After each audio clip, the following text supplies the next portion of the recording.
asking for too much. Okay, 2 minutes 4. All right, then. 4, sir. Okay, let's go to our next story. You know, marauding gunmen have invaded the residence of a traditional ruler, killed the monarch, and went away with his wife. 2 other people have also been abducted in the process.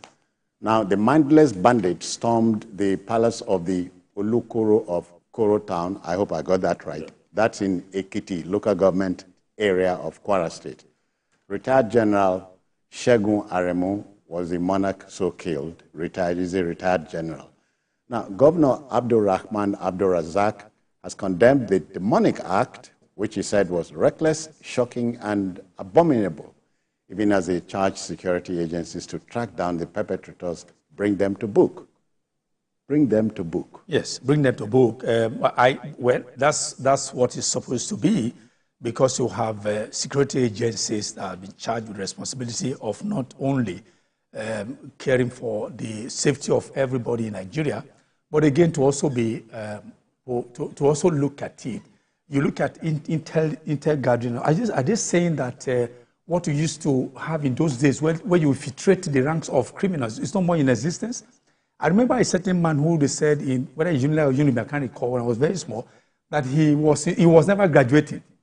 He was in school. Usually, he was supposed to graduate for 4 years. They call them government students. So he was never graduating. He was infiltrated, and he was able to do that. I think this one, you don't graduate until they now find out it was. I think they called them CID in those days. So, but I think we should be able to do that so that we can preempt certain things that are coming and see how we can nip them. Now, Giri and I were talking before we come on air that are the traditional rulers now endangered? Only last week we heard about 3 traditional rulers who were traveling from a meeting that they went to attend at Kogi State, a neighboring state, driving back. Then they ran into these hoodlums who chased them, then shot and then killed 2 of them. One of them ran away, who at least is living to tell the story and all that. But that's a different ballgame. This one, the criminals went straight to the palace of this monarch, killed him, adopted his wife and all that within the palace. Now, if you look at the operations of this criminal, it's not something that happens within 5 minutes or 10 minutes. You understand? Now, they move in, nobody could detect that. They were operating in the palace of any traditional ruler is not something that is hidden. Yeah. I mean, my place, Oba Benin, for instance, is within the town. So I expected that this Koro town, this Koro town, you also have that. So are you saying that nobody could detect their entry?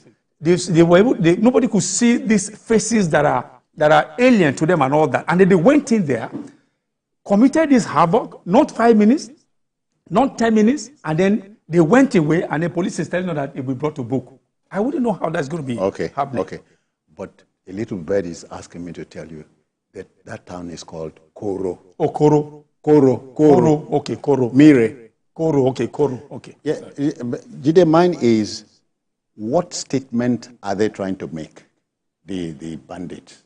I think that they are alerting us to the need to do certain things that we are not doing. Koro, for example, is a rural community. These guys hardly attack urban centers. They don't even like attacking semi-urban centers because they know they'll be resisted. They know that their chances of success is low.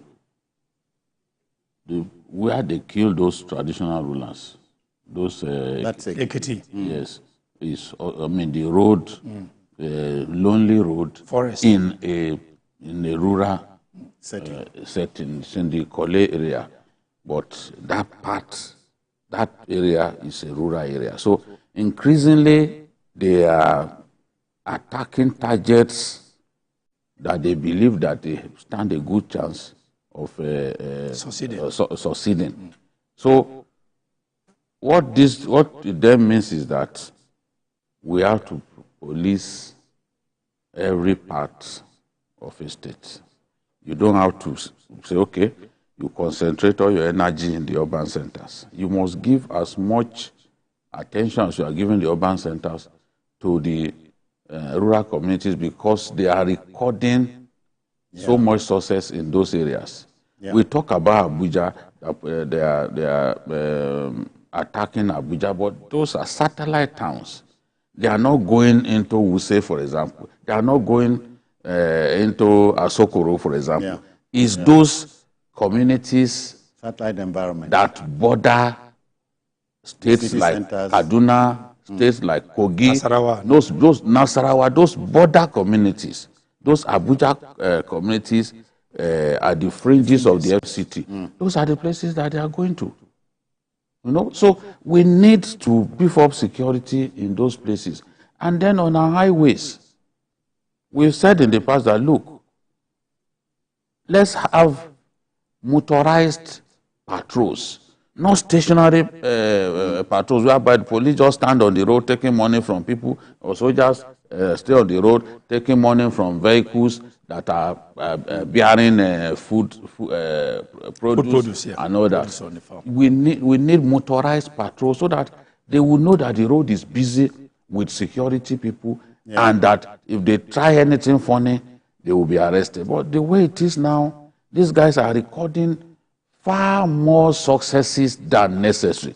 And the more success they require, they record, the more emboldened The more guts. they become. So the question is, for the NSA and others, the other day, the NSA issued a statement where it was saying that, oh, we are on top of security, we are recording successes and all that. I hope he can issue that kind of statement again, because in the last 3 weeks, things have really gone south. So they need to sit down with the service chiefs and other people and address this situation. Nigerians are becoming despondent. Nigerians are worried. We don't have money, and you still don't feel secure. It's something to be bothered about. Move around anyhow. And that's not asking for too much. No, it's not. I mean, the basic things you ask for. Okay, let's take a breather here. We'll go on a break, return to take the issue home. Please stay with us.